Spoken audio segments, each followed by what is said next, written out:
Dios les bendiga, mis amados hermanos. Una vez más estamos aquí en esta sección para aprender acerca de la excelentísima palabra de Dios. No hay otra como ella. Y hoy nos ocupa Jeremías capítulo 29 verso 11, que dice la palabra del Señor: porque yo sé los planes que tengo para ustedes, declara el Señor, planes de bienestar y no de calamidad, para darles un futuro, una esperanza. Les voy a contar el testimonio de un pastor que leí hace poco en un libro.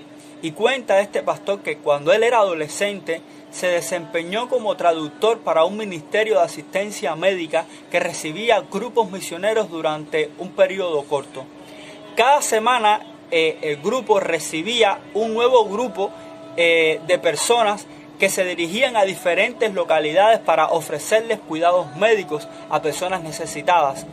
Al comienzo de cada jornada, el pastor compartía un devocional con el grupo y una y otra vez él decía que Dios le había revelado un pasaje que estaba dirigido para ese grupo en particular. El pasaje siempre era Jeremías 29:11 y la interpretación siempre era que Dios quería prosperar a cada uno en el grupo. Jeremías 29:11 es uno de los pasajes más leídos y citados. De hecho, una página web relata que fue el versículo más leído en el 2011 y el número 2 durante el 2012 y 2013. Su popularidad se basa en su aparente mensaje: Dios tiene planes para prosperarnos. Dios lo sabe todo, tiene un plan, el plan es bueno para nosotros, tenemos esperanza. ¿Cuál es el problema entonces con este versículo? El primer problema es el contexto. El libro de Jeremías fue escrito para la nación de Israel en un momento en el que estaban camino al exilio y desesperanzados.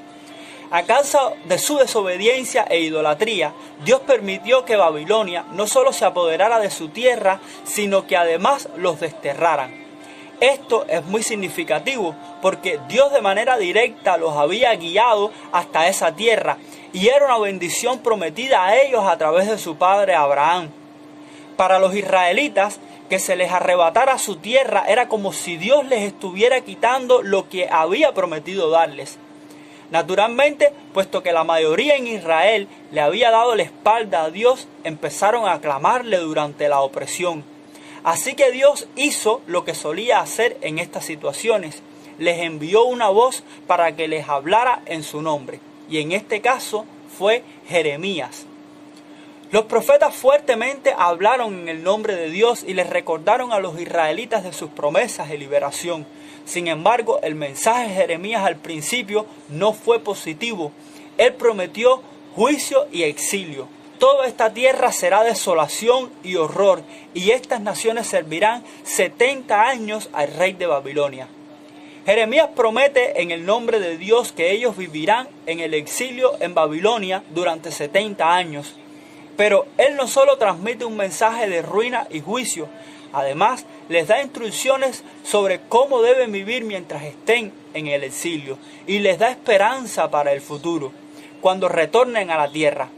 De esto se trata Jeremías 29. Se los instruye a los israelitas a cuidar la ciudad, ayudar a sus opresores, orar por ellos, huir del engaño y no escuchar a los falsos profetas que solo buscan su propio bienestar. Falsos profetas que hablarían mentiras en el nombre de Dios y harían promesas que Él no prometió. El punto es que si nosotros reclamamos a Jeremías 29:11, es una promesa directa de Dios para nosotros, entonces también debemos reclamar Jeremías 25:11. Es una promesa para nosotros. Nos gusta reclamar las promesas de prosperidad y bienestar, pero nadie reclama la promesa de exilio babilónico durante 70 años, y así, mi hermano, no funciona.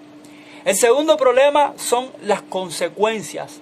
Al pensar que la promesa es para nosotros, tendremos una idea equivocada sobre lo que Dios promete y sufriremos la consecuencia de tal idea. Si leemos este versículo como una promesa personal de prosperidad, cada uno de nosotros llegará a su propia conclusión de lo que significa prosperidad. Después de todo, si Dios me está prometiendo que Él tiene planes para prosperarme, entonces su plan debe complacerme a mí y así con cada individuo. El pasaje no dice eso, tampoco para los israelitas. Dios no le está prometiendo a cada uno que llegaría a ser rico, o que estaría sano, o que viviría una larga vida. Más bien, al ver el contexto del pasaje, como ya lo hicimos antes, nosotros sabemos realmente cuál es el plan.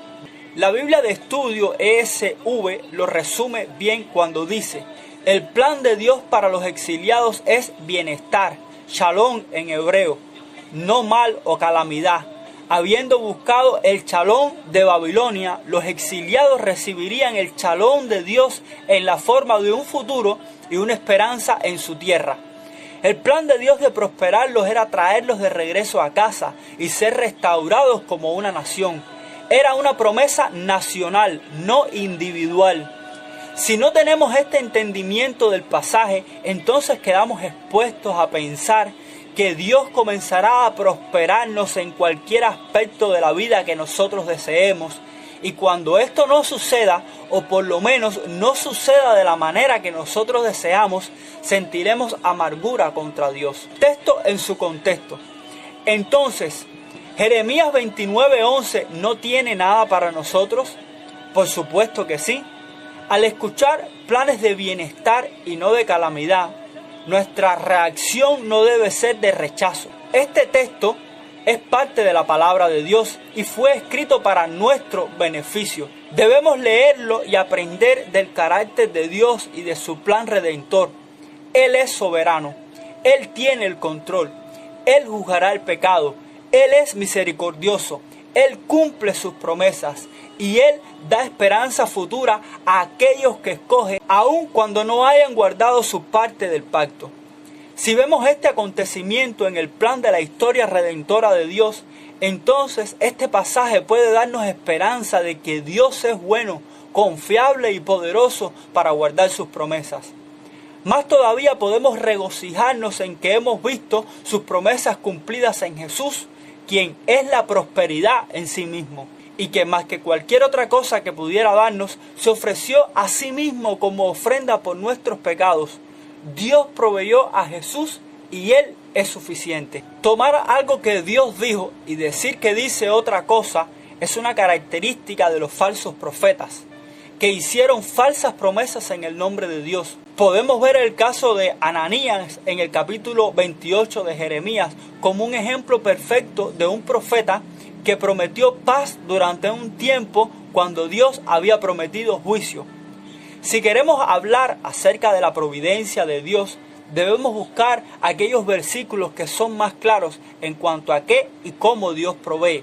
Por ejemplo, Hebreos 1:3 y Colosenses 1:17 nos dicen que la providencia de Dios se ve en que Él constantemente sostiene al universo, es decir, sustenta el universo para que continúe existiendo.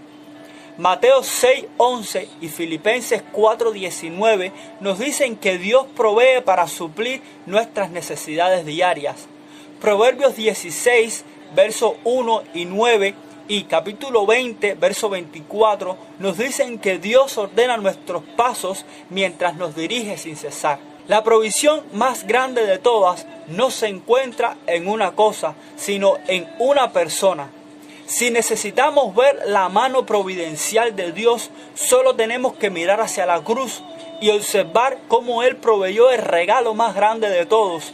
Jesús se humilló a sí mismo y se convirtió en un siervo de los hombres. Vivió una vida perfecta, murió una muerte perfecta y venció la muerte a través de la resurrección.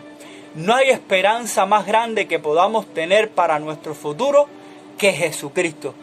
Dios les continúe bendiciendo y que juntos podamos seguir aprendiendo aquí en Biblia Aprende. Dios te bendiga.